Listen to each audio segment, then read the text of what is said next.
I'm using the duplicate stitch and I'm going to grab my needle with my yarn. I'm going to insert it into the bottom of the stitch that I want to make.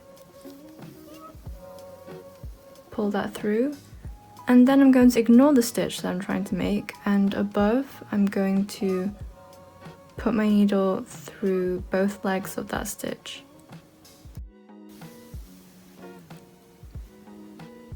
Like so, and you can already see one half of the stitch has been made. And then what I'm going to do is I'm going to put the needle back where it came from, at the bottom of that stitch.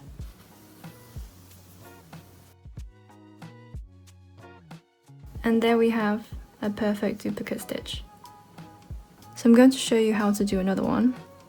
So again, put your needle in through the bottom of the stitch, then insert through the two legs of the stitch above.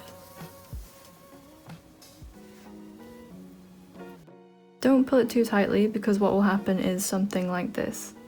You'll get the bottom yarn showing through and the top yarn looks quite tight. You can loosen it after you've done it, but it's a bit of a faff.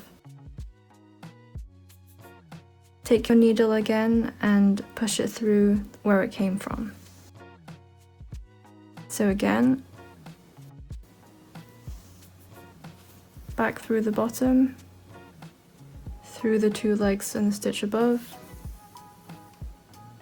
and then back through the bottom.